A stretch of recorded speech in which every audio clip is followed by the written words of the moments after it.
viejos y empolvados. Saludo especial a todas las personitas que nos siguen por medio de estas redes sociales y que se han conectado muchísimo con este programa especial de Voces del Éxito. Hoy con un invitadísimo especial, como siempre, Mario Rincón, maestro que le llamo yo, de la música, del sentir, de la emoción y de cómo conecta esas cuerdas de guitarra con nuestros corazones. Profe Mario, bienvenido. Edwincito, muchísimas gracias. A toda su audiencia también muchísimas gracias por permitirme este espacio, por darme la oportunidad de compartir, que es quizás lo más bonito de la vida, poder compartir con los demás. Muchas gracias, maestro. Dentro de hace unos instantes nos compartía y somos reconocedores de ese hermoso trayecto en la música, maestro. Su merced ya 34 añitos en este espacio maravilloso de crecimiento, tanto personal como para poderlo también transmitir a los demás, ¿no? En medio de esas grandes inspiraciones que nos ha regalado a todos nosotros como vitamenses. ¿Cómo llega la música a su vida, profe? ¿Cómo llega ese momento maravilloso a tocar su corazón y desde ahí impulsar? Pues yo digo que es como un milagro, ¿no? Porque yo en mi vida no soñaba con ser músico, no se me pasaba por la cabeza. Eso sí, tenía una disposición musical desde muy niño. Yo crecí, hoy estamos acá en este espacio muy lindo frente a nuestra futura biblioteca municipal. Y aquí veo la montaña donde yo crecí, pasé parte de mi niñez allá en Santana. Entonces allá uno, entre los animalitos, entre las labores del campo, pues uno no se imagina muchas cosas. Para uno, pues las expectativas pues es seguir ahí en las labores del campo, en el tema de la agricultura, de la ganadería, pero jamás se me pasó, y la música la conocí como por casualidad. Alguna vez perdí un año de colegio y llegué a un colegio donde conocí a un amigo que pues ya en otros colegios nos habían incitado al tema de la flauta dulce, pero por alguna extraña razón con este amigo, no sé, entendí cómo funcionaba. Y entonces empecé a tocar. Entonces él me enseñó unas canciones y recuerdo que fue muy rápido que asimilé, y ya como a las 2 o 3 semanas ya le estaba yo enseñando canciones a él. Puesto que, como le comento, yo tenía como esa disposición musical desde muy pequeñito. Yo silbaba muy afinado, entonces eso fue como mis inicios. A los 5 años yo silbaba todo lo que escuchaba en la radio, lo silbaba súper afinadísimo. Entonces pues de ahí surgió una serie de cosas. Entonces un evento que yo recuerdo mucho es que yo todos los días bajaba a entregar la leche en una cantina y traía un puchito en esta otra mano de cosas. A veces, ese era un sábado que yo ya, digamos, estaba, ese día había que enviar alguna cosa, entonces yo llevaba aquí como mi puchito de cilantro y otras cosas, y aquí mi cantinita, y yo dije: Dios, si tú quieres que yo sea músico, pues muéstrame el camino, muéstrame cómo, o sea, por dónde seguir para ese propósito, y hazme a la talla que tú quieras. Entonces a partir de ahí fue como si se abriera un universo de múltiples posibilidades. Entonces yo pienso que el inicio de todo camino está en la disposición que uno tenga a seguirlo, en pedirle a la fuerza suprema que le ayude a uno a mirar, a observar bien el camino que le están haciendo a uno en el corazón, y seguirlo. Y eso pues fue lo que yo hice. A tenor de unas palabras que mi papá siempre me decía desde que yo era muy pequeño, y es que: mijo, no importa lo que tenga que hacer usted en la vida, si es embolador de zapatos, o sea, la profesión más humilde que usted tenga que hacer, hágalo bien.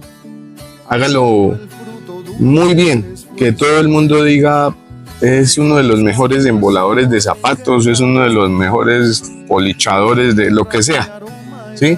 O el mejor agricultor, pero el que sea, ¿sí? Eso no significa que no se vaya a caer, no significa que se vaya a equivocar, pero hágalo como el mejor.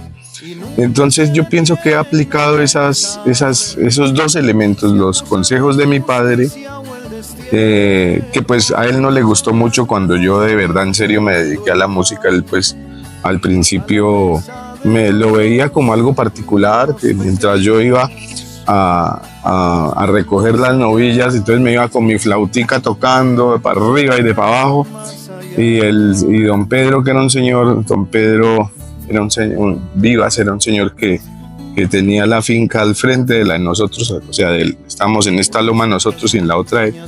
Y él escuchaba, ay Mario, ayer estaba tocando tal, ¿cierto? Entonces todos los días nos encontramos, sí, don Pedro, esa era. Entonces, ya cuando yo le dije un día a mi papá que seriamente me iba a dedicar a la música, entonces ya no le gustó mucho, ya se puso un poco enojado y no lo tomó con agrado, puesto que la música en el ambiente donde él creció era considerado como algo pernicioso, algo de personas que se dedican a la vida licenciosa y demás. Pero pues, bueno, una de las cosas que yo me acuerdo con mucha gracia, porque él me lo dijo a manera de regaño y de advertencia de la historia también. Me dijo, pues mijo, pues si usted se va a dedicar a eso, pues cuando le dé hambre coma flautas. Entonces eso fue lo que me dijo. Le dije, sí señor.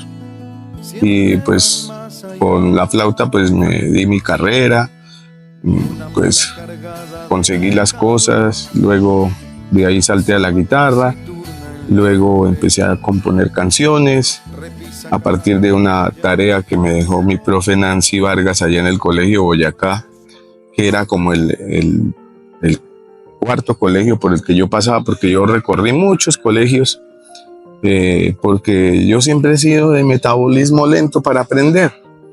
No era indisciplinado, y de eso pueden dar fe mis profesoras, sino era como lentico para aprender. Entonces me demoraba muchísimo en aprenderlo, las cosas, pero una de las particularidades es que cuando aprendía, dominaba muy bien pues aquello que aprendía. Entonces allá en el colegio Boyacá pues como que observaron esa particularidad, me motivaron muchísimo al tema del arte. Allá aprendí a tocar la guitarra sin profesor de música, sino autodidacta. Perfeccioné el tema de la flauta, empecé a hacer mis propias flautas, entonces con cañas de gaita ya de la vereda, de la gente, de las campesinas. Iba donde una señora que se llamaba Lucinda, que de hecho le compuse un torbellino que se llama Lucinda, que es como la historia de las canasteras, en gratitud también y en homenaje a ellas, porque pues fue con esa materia prima con la que ellos hacen los canastos que yo experimenté la música desde la parte más empírica que se puede experimentar, que es haciéndola con sus propias manos. Entonces ya pues en el colegio pues Nancy nos dijo un día, hagan un poema. Yo recuerdo que, y ya lo he contado en varios otros espacios, quizá me perdonen por ser tan reiterativo. Entonces lo primero que yo escribí fue: voló una mariposa entre lirios y nardos que en lluvia desgranaba fresca brisa de amor, y en frutales cercanos pensaba con el viento un solo corazón. Voló una mariposa que era de arcoíris, y en cristalinos pisos del campo reflejó su silueta lozana, de tersura tan fina que tiñe siempre el campo de mágico color. Eso fue lo primero que yo escribí en la tarea que la profe nos dejó, y pues obviamente yo llegué, se lo presenté y ella me miró así como: ¿usted de dónde se copió eso? Yo dije: no, profe, yo no lo he copiado de ninguna. Entonces para mañana trae otro. Y así pues empecé a escribir, y hasta llené un libro, y antes de salir del colegio publiqué un libro que se llamaba De la flor a la espina, que me lo patrocinó la Biblioteca Municipal de Duitama. Y luego pues ya se unió la poesía, la guitarra, y empezaron a surgir canciones. muchas canciones. En ese tiempo estaba integrando el Ministerio Musical de la Renovación Carismática. Acá en Duitama hacía parte del Ministerio Musical ya. Una vez que mi hermano íbamos a misa de 7 todos los días, todos los domingos. Todos los domingos íbamos a misa de 7 y entonces mi hermano me dijo, yo conozco al director del grupo, si quiere hablo con él para que lo deje entrar. Entonces estaba de flautista en esa época mi amigo Carlos Suárez. Yo llegué y él se desplazó al tiple y yo quedé en la flauta. En esa época, como que él hoy día es un gran tiplista. Yo soy un mediano flautista porque me he dedicado más pues al tema de la composición. No lo hago mal, pero pues no lo hago tampoco tan virtuoso como quisiera. Pero pues hay que hacer elecciones en la vida, uno no puede tenerlo todo a la vez. Entonces hay que hacer elecciones.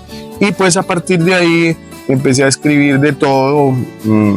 Hay muchas canciones que todavía cantan las personas por ahí de esa época, por lo menos la de Tómame, Señor, para ti, sáname del mal que hay, la de que llegue tu palabra hasta mí, en aras de tu espíritu, Señor, o la de ábrele el corazón a la voz del Señor, ábrele el corazón a su voz que es amor. Así, por ese estilo, pues empecé a componer muchas canciones que hoy día como que no tengo en un listado preciso de cuántas hay, pero ya son muchísimas. Ya se desbordan a mis cuentas.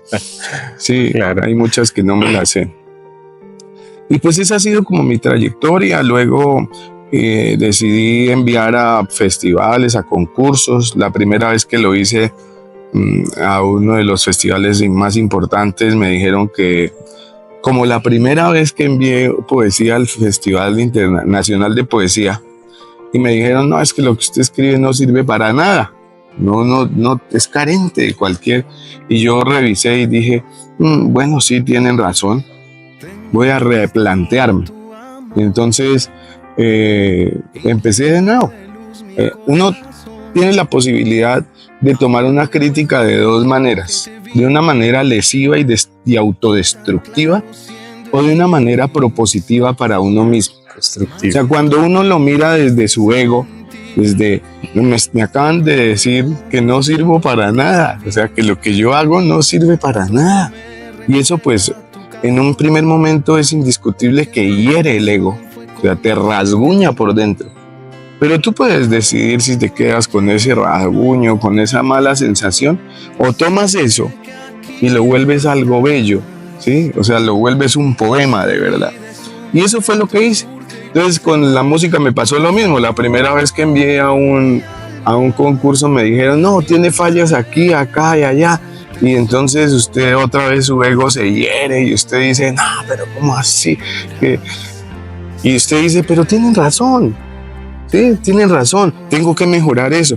Entonces mejoré eso y al siguiente año gané y al siguiente año volví a ganar y así. Entonces es como que la historia del éxito está precedida por un montón de fracasos que nadie ve, porque todos queremos ver el éxito. Todos queremos ver a la persona triunfadora y que le fue bien y todo, pero nadie mira el rosario de caídas que tiene detrás de ese éxito, ¿no? ¿Y qué es lo más bonito? O sea, en últimas el éxito pues es algo que pues, usted, digamos, se gana un premio y lo felicitan y lo sacan por el periódico y cosas así, pero es más bonito el fracaso, porque es lo que lo enfrenta a uno con su debilidad, ¿sí? El éxito le alimenta el ego, el que dice, es que usted es muy bueno, usted. Entonces a mí no me gusta mucho ostentar qué he hecho, prefiero olvidarlo. O sea, no me gusta vivir en el pasado, en las cosas que ya fueron, no lo recuerdo. A veces hay gente que me lo recuerda, así que me recuerda más, oiga, ¿se acuerda cuando usted hizo tal cosa o usted hizo tal? Ay, lo había olvidado, porque a mí me encanta vivir ahorita, ya, en este momento. A mí se me olvida todo lo que he hecho porque solo cuenta ahora, ¿sí? No sé qué voy a vivir, no sé qué me tenga deparado la vida, pero no me interesa tampoco. porque vivo aquí, disfrutando aquí, estoy muy agradado con este espacio, con ustedes, acá conversando, bueno, aunque yo he conversado más, soy un poquito hablador, pero ese ha sido como mi trayectoria hasta este momento. Un curioso de los instrumentos empedernido, porque desde muy niño yo quería tener muchos instrumentos, y entonces hoy día en mi casa, ojalá algún día puedan visitarla, tengo pues mi estudio de grabación para grabar mis canciones que ustedes escuchan por ahí, ya lo hago yo mismo. Me tardé muchas horas aprendiendo y organizándolo, porque yo hice las mediciones acústicas y todo, y para eso toca estudiar y ir consiguiendo los aparatos y toda la cuestión para organizar un espacio medianamente adecuado para la grabación de audio. Y tengo mi alacena, pero no de insumos de cocina, sino de instrumentos. ¿Por qué lo llamo mi alacena? Porque están todos los ingredientes para hacer música. Entonces, como que cumplí uno de mis sueños, que era tener muchos instrumentos. Entonces tengo todos los instrumentos que he querido, los tengo organizados así muy bonitos, así encarraditos, todos bonitos en una alacena sonora de instrumentos. Además que me encanta la cocina, me encanta cocinar, y entonces eso de la música es como cocinar, pero sonidos, cocinar palabras, cocinar música, para que la gente, así como en la comida, encuentre un disfrute y un alimento, en el caso de la música espiritual, porque lo que yo escribo pretende ser muy honesto desde el punto de vista de la espiritualidad, de que a las personas que lo escuchan les sirva algo y les permita encontrarse de alguna manera, ¿sí? Recompensas que he tenido con eso, muchas. Una vez que estaba cantando resiste, que no te detengan, resubsiste, que aquí te espera. Entonces me dice alguien que quería matarme, pero yo lo escucho a usted cantando eso y ya se me quitan las ganas, ¿sí? Entonces uno dice, pues de algo sirve, ¿no? Así sea que sea una persona, 2 personas, 3 personas a las que les sirvió, a las que les permitió encontrar una luz en medio de las situaciones de la vida, pues eso para mí es significativo, porque este trabajo que yo tengo ahora, pues yo sé que podría ganar más dinero si hiciese música más comercial o que hablara de lo que todos hablan. Sí, yo lo sé y me lo repiten constantemente, pero es que eso no es lo que yo quiero, ¿sí? Generalmente yo tengo que poner dinero para mantener mi música ahí, no al revés. O sea, mi música no me mantiene a mí. O sea, yo me mantengo de mis clases, de mis toquecitos con mi trío adagio, de mis toquecitos personales, pero yo mantengo a mi música. No, mi música en este momento no es tan famosa como para poderse sustentar a ella misma ni a mí mismo, pero yo lo hago con cariño, porque me parece que a algunas personas les sirve. Entonces, si esa es mi misión en la vida, pues lo hago con mucho cariño y me gusta lo que hago, sin pretender nada más. Como dice un amigo por ahí, no hay entierros con trasteo, ¿sí?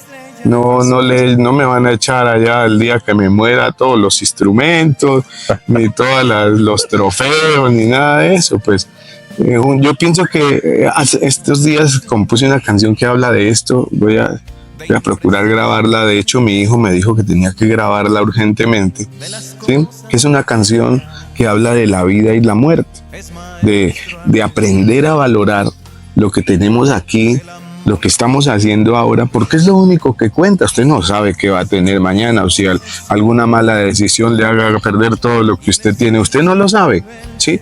Pero sí tiene ahora, este momento, esta realidad para respirar, para disfrutar, para procurar ser feliz a usted mismo y darle cierta felicidad, así como las sombras que producen estos árboles, darle un poquito de sombra a los seres que los rodean. Eso me parece a mí bonito.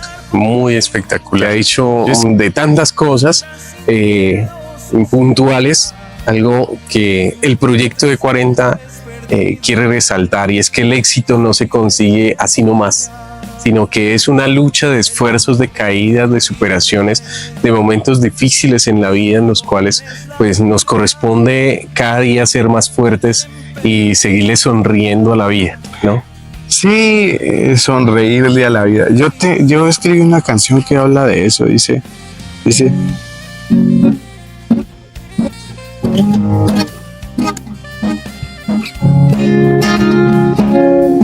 una sonrisa cambia tu vida, te abriga el alma, también te inspira. No necesitas usar palabras, pues dices tanto con una sonrisa. Cierto que hay tristeza y hay desdicha donde vas, que la gente sufre, que tú también sufrirás. Pero hay una forma de ayudarse y ayudar. Sea amable contigo, sea amable con los demás. Sonríele a la vida, devuelve una sonrisa. Tal vez no cambie el mundo, pero tú sí cambiarás. Sonríele a la vida, devuelve una sonrisa. Sabrás que el amor es ofrendar. La la la la la la la la la la la la. Maestro, ¿cómo hacemos nosotros, que de alguna manera su merced lo ha dicho en varios momenticos también en este instante, de que el mundo en muchas ocasiones jala para de pronto la destrucción, los malos tratos, el mal diálogo, e incluso su merced lo contaba un poco en su historia de vida, como pues en esas generaciones, incluso tu papá te decía, no, ese estilo de vida lleva a la perdición, llamémoslo así. ¿Cómo hacer en medio de este mundo donde encontramos música, letra, tonalidades incluso un poco fuertes, difíciles de que entren a nuestro corazón y en vez de construir destruyan ciertas realidades que de pronto en el día a día nosotros queramos crecer un poquito, pero el entorno en el cual en medio de la música, no lo digo a nivel general, pero sí en algunos aspectos nos lleva incluso a la misma denigración del ser humano, no digo de la mujer, del hombre, no, del ser humano en sí. ¿Cómo hacer? ¿Cómo experimentar? Pues yo como psicólogo social, sí, ya no hablo como músico, sino como psicólogo social, considero y entiendo que los seres humanos somos en un 90% axiológicos y en un 10% orgánicos. Es decir, somos lo que creemos, o sea, lo que entra a nuestros sentidos y se procesa a través de nuestras creencias.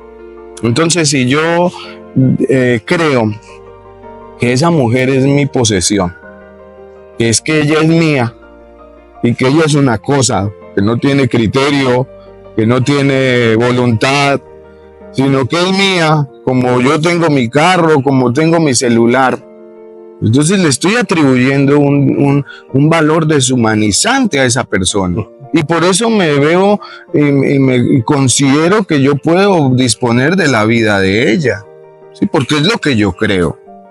Entonces me parece a mí que en ese ámbito de la axiología humana hay que hacer intervenciones muy grandes desde la casa, desde el hogar, desde inculcarle al niño que la mayor manifestación del amor es la libertad, ¿sí?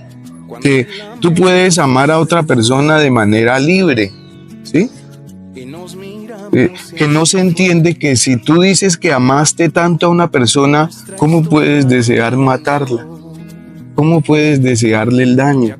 Si antes, un segundo antes, porque es que nuestra vida transcurre, a nosotros nos parece muy amplio el tiempo, pero en las dimensiones del universo es un segundo, una milésima de segundo.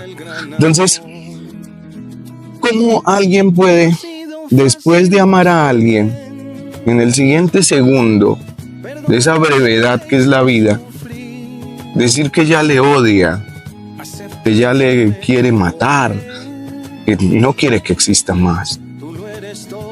O se separa de ella y también se separa de los hijos. Sí, como si ellos fuesen culpables de la situación. Es la axiología, es lo que él cree o ella cree, porque eso es un asunto de ambas partes.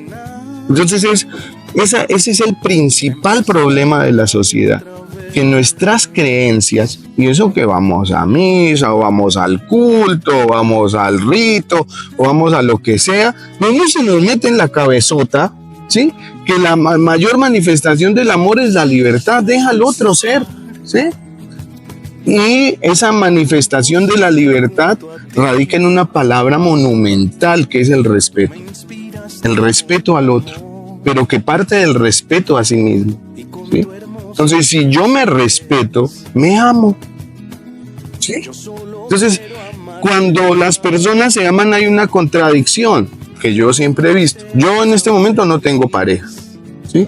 Yo tuve pareja hace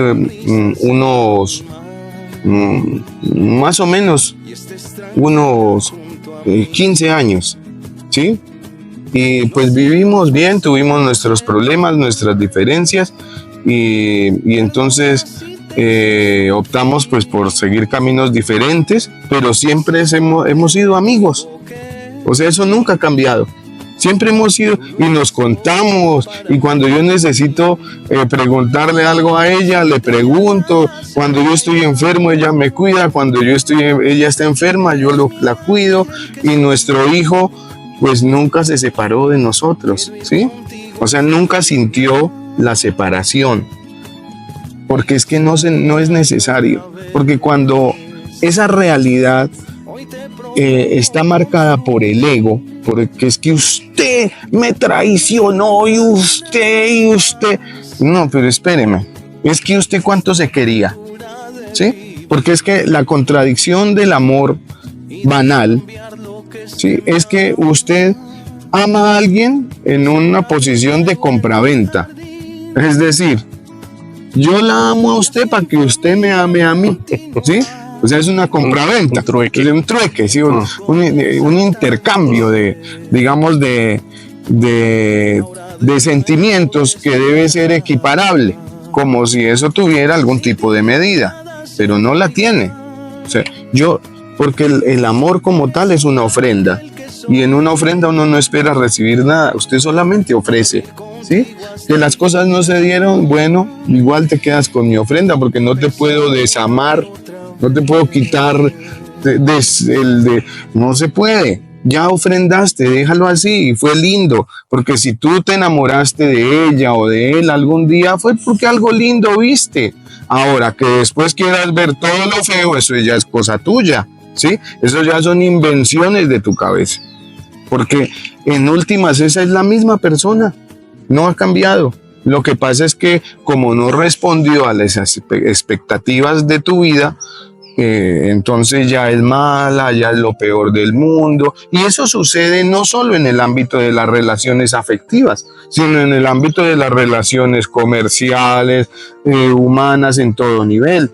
O sea, no nos amamos lo suficiente para no esperar nada de nadie, ¿sí? Simplemente dejarles ser ellos mismos. Y ese es el gran problema de la espiritualidad. Entonces, muchas veces la espiritualidad también se convierte en esa compraventa. O sea, yo voy y me confieso 1000 veces, 10.000 veces, 1.000.000 de veces, o me arrepiento 10.000 otros 10 millones de veces, pero no he cambiado nada. O sea, no he hecho el ejercicio de cambiar mis valores sobre mi propio ser. O sea, lo que yo creo de mí mismo se queda intacto. Simplemente se cambia la acción que está alrededor de eso, pero no se produce un cambio sustancial. Un cambio sustancial es dejar de considerar que algo es importante. Mi papá un día dijo: el cigarrillo me está matando, desde hoy no fumo más. ¿Qué quiere decir? Cambió un valor, ¿sí? Pues a mí me gusta fumar, sí, muy, muy rico y todo, yo la verdad nunca he fumado, no sé lo rico que sea, ¿sí? Cuando lo he intentado no me ha parecido nada. Entonces, mi papá, a él sí le parecía sabroso. Un día se cambió el valor y dijo, ya no, porque el valor de mi vida está por encima de ese gusto, y fue capaz de cambiarlo. Pero esa actitud es muy difícil de conseguir porque se implica una disciplina interior, ¿sí? Que es muy, muy difícil de lograr en la medida de que no haya un compromiso con amarse a sí mismo. O sea, el principal compromiso, y Jesús lo decía, ¿sí? ¿Usted cómo puede decir que ama a otro si no se ama a usted mismo primero? ¿Sí? Y eso es lo que nos pasa. No, salimos al mundo a enamorar al que podemos, ¿sí? A decirle que, mejor dicho, sus ojos son el cielo más estrellado que yo he visto. O como le decía Ramsés II a Nefertari, tú eres por la que nace el sol todos los días, ¿sí? Y entonces ella es, ay, tan lindo, nadie me había dicho algo así.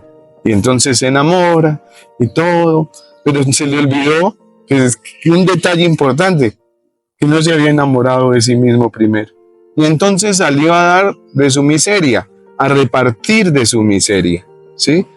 A querer que todas las personas sean como usted la tiene idealizada en la cabeza, pero no como es esa persona de verdad, ¿sí? Entonces, quizá ese es el gran problema de la espiritualidad en este momento de la historia humana. No sé si con eso... Claro, por supuesto, maestro. Y hay algo muy especial también dentro de el proceso de nuestra vida diaria, ¿no? El poder reconocer que tenemos esos elementos, esos instrumentos los cargamos, los llevamos nosotros, pero a veces los dejamos intactos y no los utilizamos. Es como cuando recibimos esos regalitos y los dejamos allá guardaditos para un día que los vaya a utilizar. Pero sabemos que esos elementos, esas herramientas, esas cosas que yo necesito para ir superando, para estabilizar, para crear un criterio en mi vida, pues yo las tengo, no las necesito en el exterior. Por su merced lo ha dicho, digamos, a veces nosotros hacemos todo al revés, ¿no? Primero tenemos hijos y después ahí sí miramos a ver si nos comprendemos o no, si nos empezamos a conocer o no. Pero de alguna manera, cuando hacemos las cosas correctamente, ¿sí? Nos empezamos a amar a nosotros mismos y reconocer todo el valor, todas las características, todas las grandes virtudes que tenemos como seres humanos. Podemos reconocer fácilmente también en los demás esas grandes virtudes, que cada uno de nosotros, a pesar de que somos diferentes, que amamos diferentes, que experimentamos nuestra vida desde una perspectiva totalmente diferente, sin embargo somos seres humanos que amamos y sabemos amar. Sí. Y que a pesar de pronto que en ocasiones durante nuestra vida, nuestro estilo de vida, en nuestra niñez, en nuestra juventud o en parte de esa adultez, pues han habido quiebres, han habido momentos difíciles, han habido alrededor de nosotros historias fuertes. Sin embargo, sabemos que el amor prima es desde dentro de nuestro corazón, ¿no? Sí, y es donde se producen los grandes cambios. Lo que pasa es que esa condición es muchas veces proclive a toda la influencia social, ¿sí?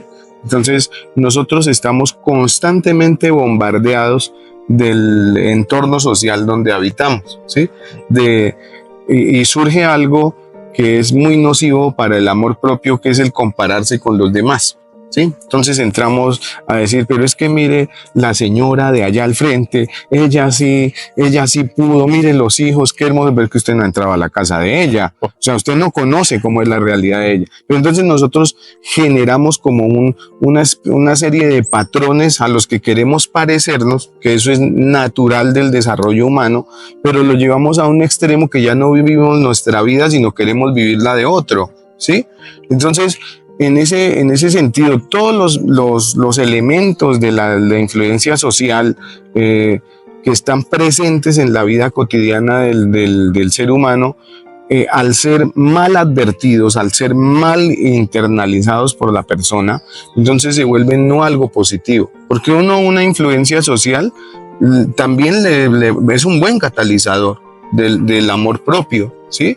Pero cuando ya se vuelve una enajenación de mi ser en virtud de todos los que yo quiero ser menos yo, entonces ahí hay un gran problema, ¿sí? Y no podrá resolverse, y no podrá ser otro, porque tú ya naciste así como eres.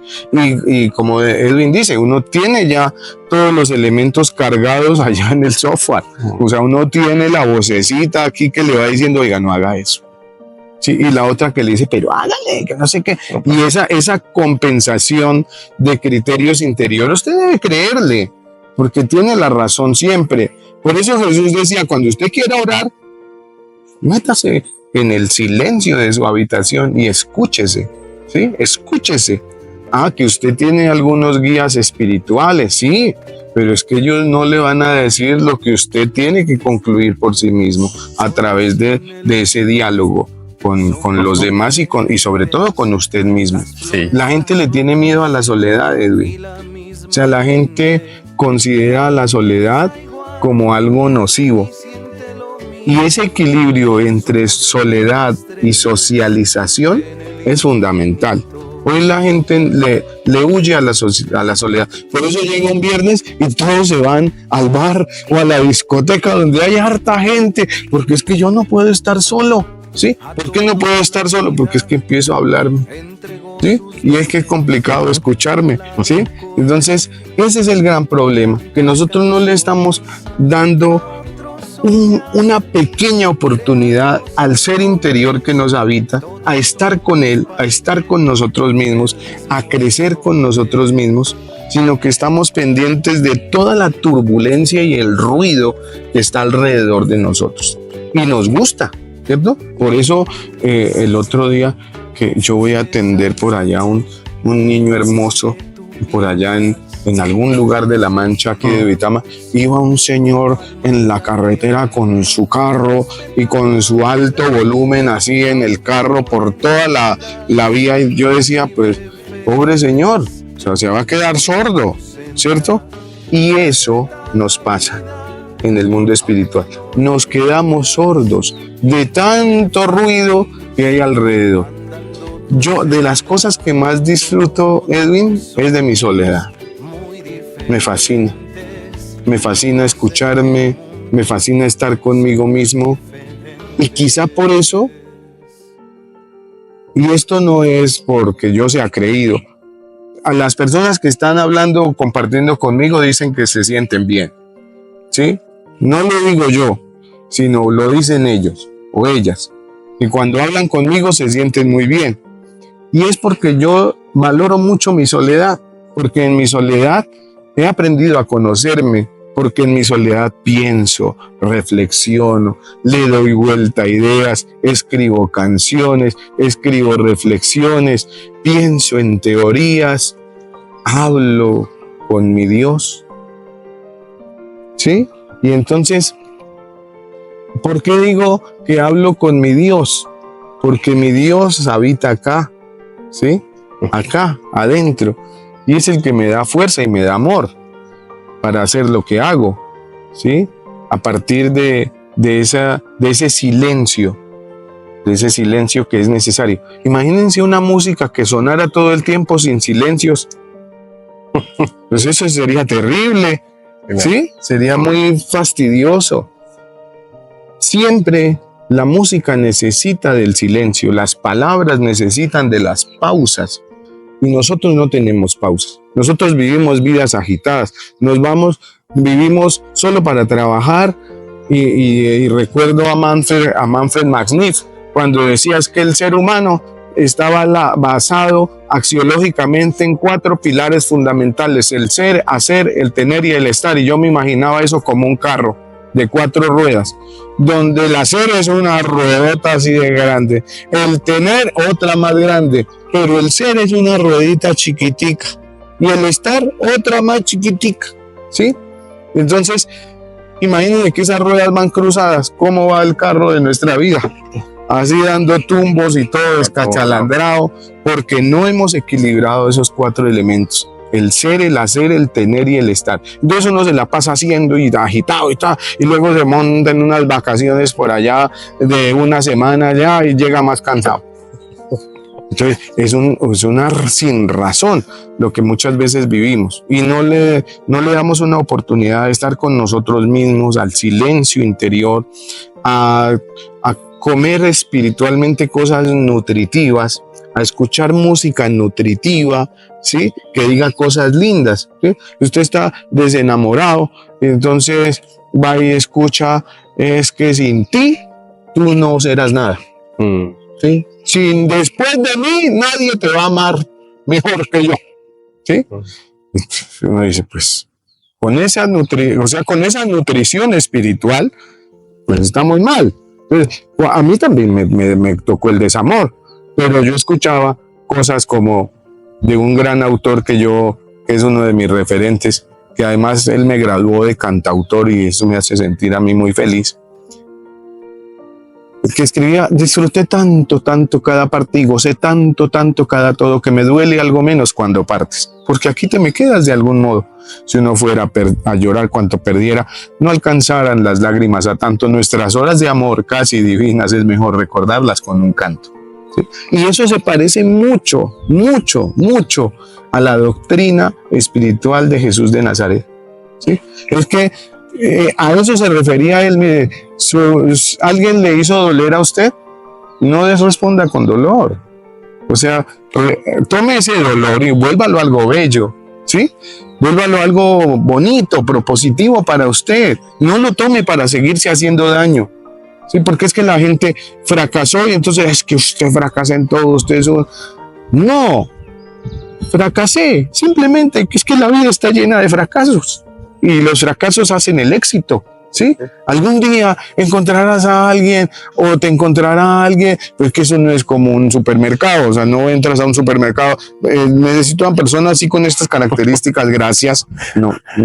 Si la vida quiere y si no, tienes que bastarte a ti mismo. Eso es fundamental, bastarte a ti mismo. A mí, respecto a la cocina, me dicen, ¿usted sí cocina? Y yo, sí, yo cocino. Y cocina rico, pues me toca, no es que vivo solo.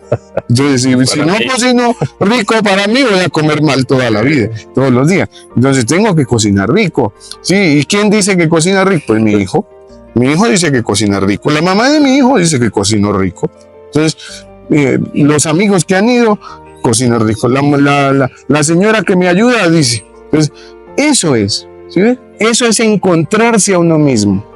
Es hacer lo que a uno le gusta, hacerlo bien y compartirlo. No se lo guarde, porque la luz debajo de la cama no alumbra.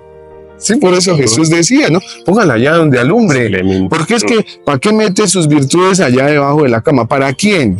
¿Para cuándo? ¿Para qué sus riquezas allá debajo de la cama? ¿Para quién? ¿Para cuándo? No hay entierros con trasteo. Uno se va y solamente queda el recuerdo de uno cuando la gente se acuerda de uno. De resto, el recuerdo se extingue, se va. Es así. Entonces, mientras uno esté vivo y pueda dejar un legado de cariño, de amor por lo que uno hizo, eso está bien. El problema es que eso solo se logra encontrándose a sí mismo, no en los demás, no en la turbulencia del ruido ambiental, sino bajando el volumen, entrando en su habitación y escuchándose a sí mismo a través de la voz del silencio. Sí, maravilloso, maestro. Yo sé que su merced en cada concierto, en cada momento que nos ha compartido sus canciones, siempre nos narra esa historia antes de la canción, ¿no? Todo lo que hemos hablado tal vez es esa narración que yo quiero abusar de su confianza y decirle, maestro, regálenos una canción que pueda tocar todo esto que hemos nosotros vivido, vivenciado, compartido, para fortalecer pues ese caminar de las personitas que nos siguen por medio de esta red y que nos van a escuchar una y otra vez sin cansancio. Bueno, esta canción se llama Esencia y resume en gran medida lo que hemos hablado hoy, la compuse en el entorno de la Navidad. ¿Por qué en el entorno de la Navidad? Porque desde el punto de vista cristiano, la Navidad es quizá la época donde más se manifiesta la necesidad del amor, de la unión, ¿sí? De la reconciliación. Pero entonces se vuelve como una práctica vacía. Entonces todos van y rezan la novena, se engordan comiendo buñuelos, nos engordamos comiendo natilla, haciendo cosas que engordan. Bueno, todo eso, pero no engordamos la espiritualidad. O sea, igual se vuelve como una época más. Y yo entonces reflexionaba en muchas cosas que he escuchado de grandes amigos espirituales que me decían, mire, Jesús vino a nacer no en la suntuosidad. O sea, de él, pues, con todo el poder que ostenta, pues pudo haber nacido en un castillo con soldados y las fuerzas más inconmensurables del mundo, pero no, vino y nació en un espacio sencillo y humilde, para recordarnos que en el fondo todos somos iguales, sencillos y humildes. Uno puede vivir en una casa de 1.500 millones de pesos y es igual al que vive debajo de un puente. Es igual, en el fondo es igual y se va a morir igual. No hay problema con eso. Y además que el amor es una fuerza creadora. Donde no había nada, lo crea todo, ¿sí? Una idea, un sueño, bien trabajado y con amor se vuelve una realidad. Además que uno en esa necesidad de amor se va perdiendo a veces. Y entonces tiene que acordarse, ¿por qué es que yo estaba luchando? ¿Por qué es que emprendí esto? Y entonces cuando se ve perdido, mire la estrella, mire la estrella. La estrella es el amor. El amor es el que guía. El amor es el que construye, pero también destruye, porque esa es su esencia. O sea, para vivir hay que morir, ¿sí? Entonces, justamente eso es lo que recoge esta canción. Ese es el contexto de esa canción. Y el amor tiene una cosa maravillosa que yo siempre he acunado en mi espiritualidad, y es que el amor es rebelde. Pero rebelde bien. ¿Un rebelde quién es? El que no sigue el camino que todos marcan. Es la oveja negra, ¿sí? Que a veces es signada porque, ay, mire, todas son blanquitas y esa salió negra, ¿sí? Y ella va en contravía, pero quizás es lo que más se necesita en este mundo. Que haya más rebeldes, pero bien. Más rebeldes que se crean a sí mismos el cuento de su vida, la historia de su camino. El amor es la fuerza más sublime del mundo, porque crea universos y propone futuros. El amor siempre inspira con su fe insondable. El amor rompe el hielo, el amor llena el aire. Déjate guiar por su luz, anda sin miedo su senda. Si un día te sientes perdido, sigue su estrella.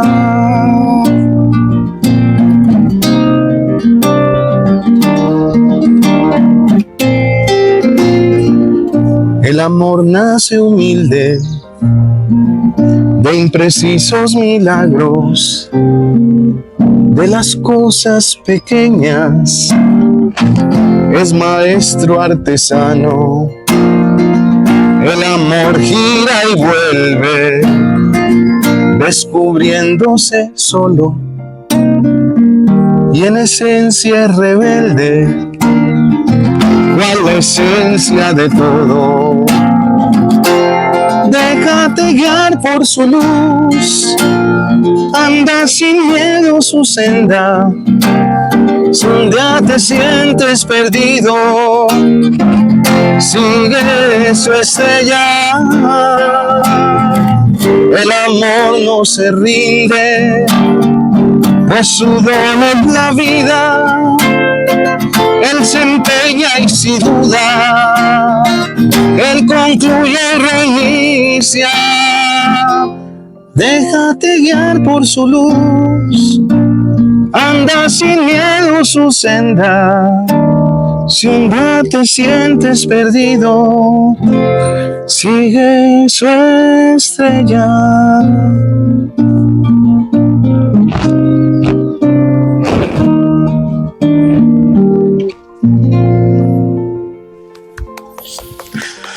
No, cualquier cantidad de emociones, sensaciones y alegrías solamente siente el corazón al escucharlo, maestro, sino también en ese entorno de querer ser discípulos, ¿no? De personas como su merced que encontramos en el camino de nuestra vida y reconocemos no solamente la sencillez, la humildad, esa cercanía con ese ser espiritual, ¿no? Y que trasciende en medio de esos movimientos que nos llevan a nosotros a escuchar esa hermosa melodía para encontrarnos con ese ser interior y ese ser superior. Por eso, maestro, pues el tiempo es corto a veces y quisiéramos seguir compartiendo muchísimas otras cosas que sé que son de vital importancia para encontrar ese éxito. Pero, maestro, un mensajito para esos discípulos de pronto que están allí con temor, con miedo, allí escondiditos, como que sí salgo a vivir esta experiencia en medio de la música, de la espiritualidad, de su vida personal, del crecimiento propio, en medio de este mundo que a veces se vuelve tan banal, de encontrar cosas tan simples y de quererse llenar de esas cosas del mundo que realmente sabemos que no sirven para mayor cosa, ¿no? Y su merced lo ha repetido en varias ocasiones: cuando morimos, pues nada de eso nos llevamos realmente. Un mensajito para esos discípulos que están allí escondiditos y que quieren tal vez esa voz de aliento, esa voz de en medio de esa emoción para salir a ese encuentro definitivo incluso con ellos mismos. Pues el mensaje es que decía Napoleón Bonaparte que si ser valiente es no tener miedo, no he conocido a un hombre valiente. El miedo siempre va a estar ahí y siempre lo va a rodear a uno, incluso a mí me rodea. Pero el miedo no debe ser el obstáculo. La valentía entonces implica superar esa sensación natural al miedo, que es lo que muchas veces nos impide levantarnos de la silla, ¿sí? Tal vez por la comodidad que nos genera esa silla, así sea incómoda, ¿sí? Es como una creencia que tenemos, que estando ahí estamos bien, pero porque no nos atrevemos a ir más allá. Cuando uno quiere ser algo, siempre va a tener miedo, siempre. Pero el deseo de ser es más fuerte. Y cuando desea ser, la vida pone a las personas adecuadas para que seas lo que tú quieres. Cuando yo quería ser flautista, lo deseaba con mucha ansia. Y entonces la vida me presentó a dos personas. Una me dijo: ¿cuántos años tiene? Tantos. No, esto ya no sirve para esa vaina. Le dije que sea otra cosa. Y conocí otra que me dijo: mijo, vaya que para mí es un honor enseñar, pero ni me conocía. No sabía quién era yo. ¿Y cuánto le tengo que pagar? Nada. Es que yo soy comerciante. No soy comerciante, soy flautista. No soy comerciante. Entonces, esas personas se las presenta a uno la vida, ¿sí? Usted puede quedarse con la primera y decir: no, es que me dijeron que no sirvo. O quédese con la segunda, que le dicen: no soy comerciante, Ah, bueno, y que si vas a ser un comerciante, sea el mejor comerciante. Tampoco se trata de vivir de la frugalidad en la vida, pues todo hace falta, ¿sí? Hacen falta los ricos, hacen falta los pobres, los que saben mantener una empresa. Dele una empresa a un empleado, a ver si la maneja igual que el gerente. De pronto se acaba, ¿cierto? Porque todos tenemos nuestros talentos y hay que reconocerlo, ¿sí? Muchas veces aspiramos a cosas que si la vida nos las diera, de pronto no sabríamos cómo manejarlas. Entonces tenga mucho cuidado con lo que piden, ¿sí? Pero al punto es ese, que nosotros tenemos que aprender a superar el miedo y a creer con convicción que sí podemos cambiar, que sí podemos llegar a donde queremos. Un ejercicio simple, fíjese todo lo que hay en la realidad. Todo antes era un sueño. Esta biblioteca que estamos viendo acá era un sueño. Este parque era un sueño. Esta silla estaba primero en la cabeza de alguien. Esta guitarra también. Esta gorra y estos zapatos. Todo estuvo, este reloj estuvo en la mente de alguien. Hoy es posible. ¿Por qué? Porque el sueño, trabajándolo, se vuelve tangible. Y eso es lo que tenemos que entender. O sea, nosotros no podemos sentarnos a soñar simplemente. Hay que trabajar. Y quizás es lo más hermoso del sueño, la parte donde se trabaja. Y lo más hermoso es cuando un día usted se sienta y dice, lo logré. Qué bien, lo logré. Y este es el comienzo. Porque siempre es el comienzo. Nunca se acaba. O sea, yo toco guitarra desde hace mucho y cada día aprendo más. Me dicen maestro, pero yo no soy maestro. Por favor, soy aprendiz. Yo hasta ahora voy aprendiendo.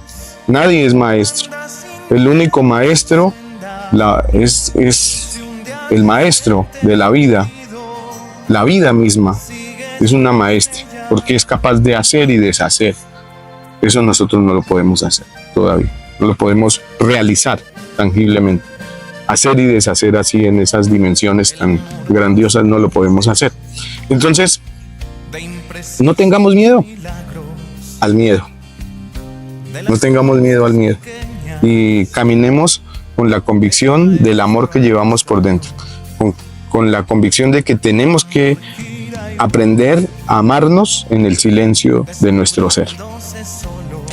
Muchísimas gracias, maestro. A pesar de que no le diga maestro, pero sí en Duitama y en nuestros corazones consideramos que su merced inspira. Y cuando inspiramos, de alguna manera nos llena ese corazón de esa motivación para seguir, para continuar, para crecer, para ser, ¿sí? Para ser esas personas en medio de la grandeza que ese ser supremo nos ha regalado en cada uno de nuestros corazones. Entonces agradecemos este espacio, estos minuticos, estas canciones, cada momento que podemos también experimentar en ese crecimiento continuo en medio de nuestra vida espiritual. Cosas puntualitas que de alguna manera en medio del proyecto de 40 intentamos fortalecer en la gente es también ese silencio que nos lleva a nosotros a encontrarnos con nosotros mismos, a escucharnos a nosotros mismos y que desde allí nos lleva a nosotros a crecer, a identificar cada espacio, cada rinconcito de nuestro corazón y nuestra mente, aprender y saber cómo es que se manejan allí adentro para poder seguir fortaleciendo cada día nuestra vida espiritual.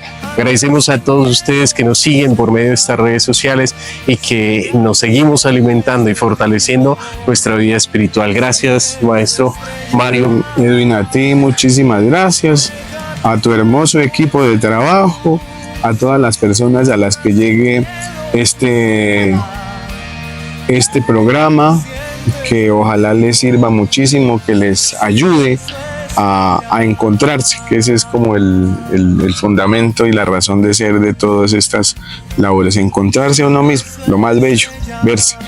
Decía Aute, un gran cantautor español, reivindico el espejismo de intentar ser uno mismo, de ese viaje hacia la nada que consiste en la certeza de encontrar en tu mirada la belleza. Muchísimas gracias. Muchas gracias. Eso es Voces del Éxito.